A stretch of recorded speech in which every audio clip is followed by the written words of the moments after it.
12월 16일 각 처소에서 새벽 제단을 세우시면서 하나님의 도우심을 구하는 우리 성도님들 축복합니다. 먼저 기도하고 오늘 본문 제가 마태복음 17장 14절부터 23절 봉독하도록 하겠습니다. 기도하겠습니다. 하나님, 오늘 이 아침에 나와 하나님께 기도하며 엎드려 하나님 경배하며 우리의 삶을 맡깁니다. 하나님, 이 시간 말씀으로 저희들에게 축복하셔서 정말로 주님께서 말씀하신 산을 옮기는 믿음, 구원의 확증을 가진 그 믿음을 가지고 오늘 하루를 승리할 수 있도록 주여 저희들을 주장하여 주시옵소서. 이 모든 말씀 예수님의 이름으로 기도드렸습니다. 아멘. 마태복음 17장 14절부터 23절의 말씀입니다. 그들이 무리에게 이르매 한 사람이 예수께 와서 꿇어 엎드려 이르되 주여, 내 아들을 불쌍히 여기소서. 그가 간질로 심히 고생하여 자주 불에도 넘어지며 물에도 넘어지는지라. 내가 주의 제자들에게 데리고 왔으나 능히 고치지 못하이더이다. 예수께서 대답하여 이르시되 믿음이 없고 패역한 세대여, 내가 얼마나 너희와 함께 있으며 얼마나 너희에게 참으리요. 그를 이리로 데려오라 하시니라. 이에 예수께서 꾸짖으시니 귀신이 나가고 아이가 그때부터 나으니라. 이때에 제자들이 조용히 예수께 나와 이르되 우리는 어찌하여 쫓아내지 못하였나이까. 이르시되 너희 믿음이 작은 까닭이니라. 진실로 너에게 이르니 만일 너에게 믿음이 겨자씨 한 알만큼만 있어도 이 산을 명하여 여기서 저기로 옮겨지리라 하면 옮겨질 것이요 또 너희가 못할 것이 없으리라.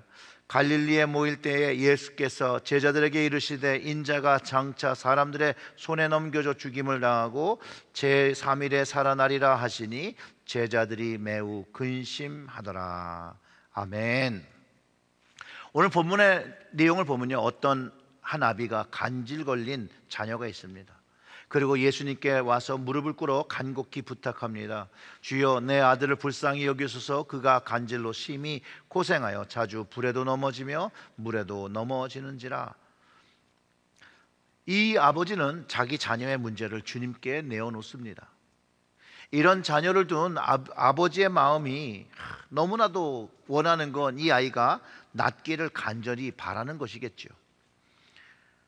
어쩔 때는 자녀가 또 가족 중에 또 배우자가 아플 때 참 어렵습니다. 내가 아프는 것이 더 낫다고 생각하고 힘없고 능력 없는 자신을 바라보면서 좌절하기도 하고 비통해하기도 합니다. 인생을 살다 보면 이런 경우의 일을 한 번쯤 경험할 수도 있습니다.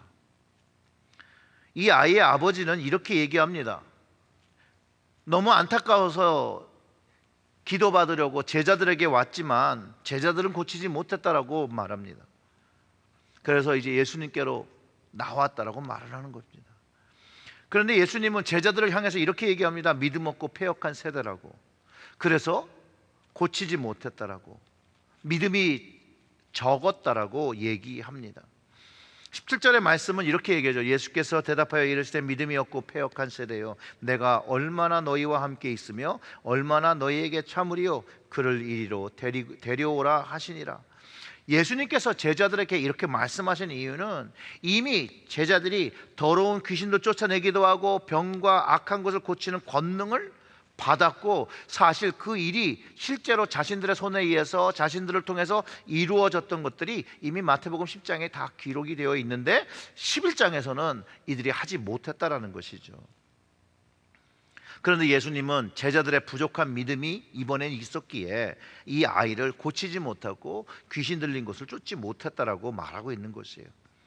그런데 이것이 제자들에게만 얘기하는 것이 아니라 거기에 있는 모든 사람들, 서기관 바리새인들을 포함하고 있고 믿음이 없는 이들에게 함께 이야기하고 있는 것이라고 우리는 이해를 해야 합니다.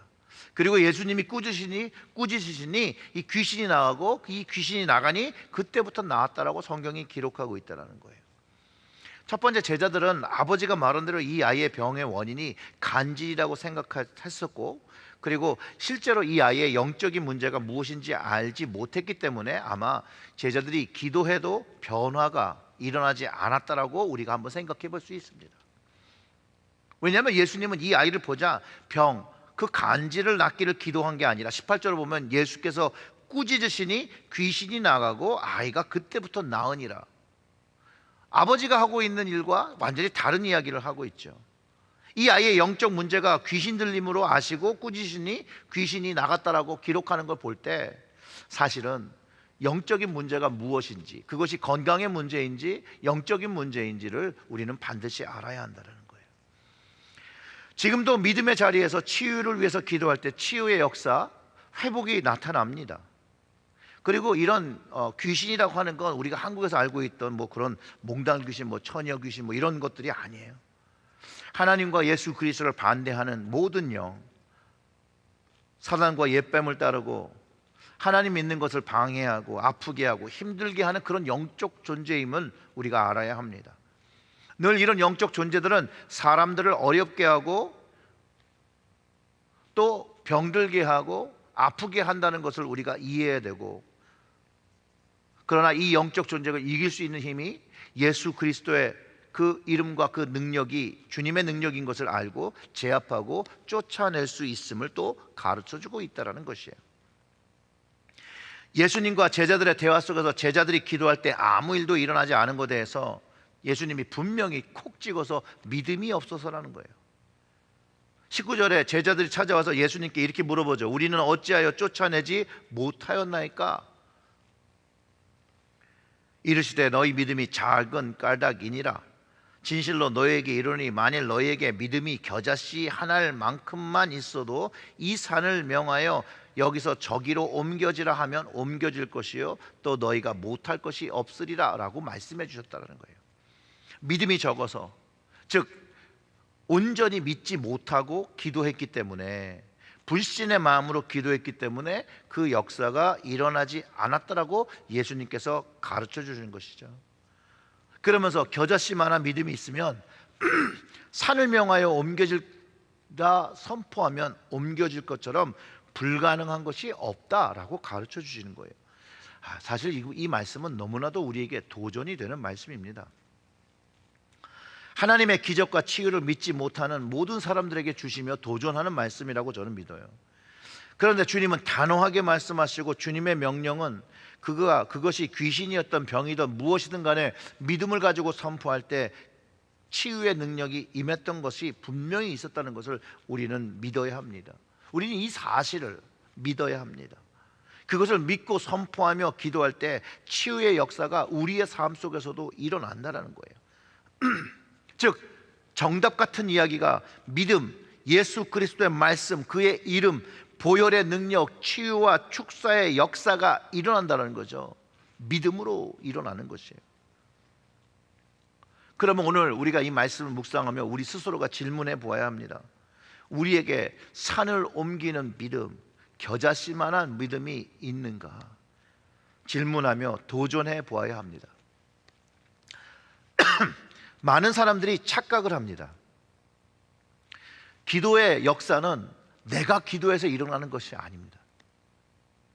근데 자꾸 내가 기도했는데 병이 낫지 않았다 하기도 하고, 내가 기도했더니 병이 낫고 문제가 해결되었다라고 자꾸 오해한다는 거예요. 이 두 가지 모두가 틀린 거죠. 내가 기도하지만 하나님께서 그 병을 낫게 하시는 거예요. 내가 기도하지만 그 기도를 듣고 하나님께서 들으시고 주님께서 병이 낫게 하시며 그 문제를 해결해 주신다는 그 믿음을 가지고 있어야 한다는 거예요. 산을 옮기는 믿음은 바로 그 믿음, 그 겨자씨의 믿음이에요. 주님은 하실 수 있어요. 하나님은 하실 수 있어요. 하나님이 하셨어요. 주님이 하셨어요 라는 그 믿음, 그 믿음을 가지고 있을 때 산이 옮겨질 만한 능력이 우리의 삶에 일어난다는 거예요. 왜냐하면 산을 옮기실 수 있는 이는 오직 하나님 아버지와 예수 그리스도밖에 없기 때문에 그렇습니다. 이 주님 하신 말씀을 믿고 기도할 때 병이 치유함을 받게 되는 것이죠. 악한 영도 떠나게 되는 것이죠. 악한 영이 떠나갈 때 그 악한 영이 있으므로 문제가 되던 문제도 같이 해결되는 것이라 가르쳐 주는 것입니다. 이 제자들의 믿음의 상태, 이들의 믿음은 흔들리는 믿음이어서 예수님께서 죽으시고 부활하신다는 이야기에 반응할 때도 매우 근심하였다고 기록하고 있다는 것이에요. 믿음이 없어서 아이의 병의 문제를 해결하지 못한 그것과 예수님께서 이제 죽고 부활하신다라는 말씀하실 때 이들이 근심하는 그 근심은 동일한 믿음, 겨자씨만한 믿음도 없는 그 믿음을 드러내고 있습니다. 사실 오늘의 본문은 우리에게 여러모로 도전을 많이 줍니다. 귀신을 쫓는 거, 치유가 되어지는 기도, 왜 우리의 삶에서 많이 경험되지 않고 왜 실제로 일어나지 않는가라는 질문을 해볼 수 있죠.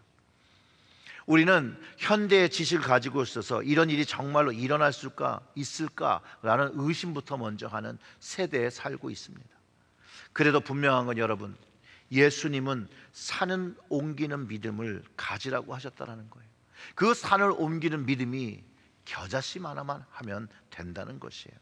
바로 산을 옮길 수 있는 그분, 예수 그리스도를 신뢰하며 그분의 이름으로 기도할 때 그런 일들이 일어난다는 것이죠. 그러면 예수님이 치유하시고 축사하시는 모든 것들이 어쩔 땐 나를 통하여 사용되는 그런 기도의 통로로 사용된다는 그런 믿음을 갖고 우리는 살아야 합니다. 그리고 그런 경험을 하고 그런 믿음이 있을 때 믿음의 기도를 드리기 시작합니다. 최선을 다하여 기도하고 결과는 주님께 맡기는 그런 기도를 하게 되는 것이죠. 그러면서 우리의 믿음이 우리의 현실의 장벽을 넘어 기적을 경험하는 복을 받기도 합니다. 오늘 그 마지막 부분에 제자들의 믿음은 부활의 믿음을 가지고 있지 못했기 때문에 그들은 죽음에만 집중했다는 거예요. 그 결과로 근심할 수밖에 없었죠. 결국은 이 제자들의 문제는 뭐였냐면 예수님이 하신 말씀, 그 앞에 계신 예수님이 있는데 그 말씀을 신뢰하지 못하고 있다는 근본적인 문제가 여기에 있음을 알게 합니다. 근데 이게 제자들의만 문제가 아니라 우리들의 문제이기도 하다는 거예요. 우리가 말씀을 믿지만 여전히 우리는 온전히 그 주님을 믿고 신뢰하지 않기 때문에 우리 걱정하는 것이죠. 다시 한번 하나님과 주님만 신뢰하는 믿음이 나에게 있는지 점검해 보아야 합니다. 주님 주신 그 능력, 기도의 능력과 믿음의 능력을 가지고 오늘 우리에게 주는 영적 장애물이 있으면 예수의 이름을 선포하며 승리하는 산을 움직이는 믿음, 겨자씨와 같은 믿음 가지시기를 주님의 이름으로 축원합니다. 아멘. 기도하겠습니다. 하나님 아버지 감사합니다. 우리에게는 정말로 그 겨자씨, 너무나도 작은 모양인데 그 겨자씨만한 믿음 하나님 주셔서 주의 말씀을 신뢰하며 하나님의 말씀을 믿으며 하나님의 주신 그 말씀을 의지하며 예수 그리스도의 이름을 선포하며 영적인 것을 승리하고 살아갈 수 있는 저희들이 되게 하여 주시옵소서. 삶에서 우리를 누르고 힘들게 하고 억압하는 것들 예수의 이름으로 쫓아나게 하시고 자유함을 가지고 또 기쁨을 가지고 즐거움을 가지고 살아갈 수 있도록 하나님 주시는 은혜를 누리며 살아갈 수 있도록 하나님 오늘도 우리에게 적은 믿음일지라도 그것이 산을 옮기는 믿음이라고 하셨사오니 주님을 더 의지하며 기도하는 저희들 될 수 있도록 역사하여 주시옵소서. 이 모든 말씀 우리 구주 예수님의 이름으로 기도드렸습니다. 아멘.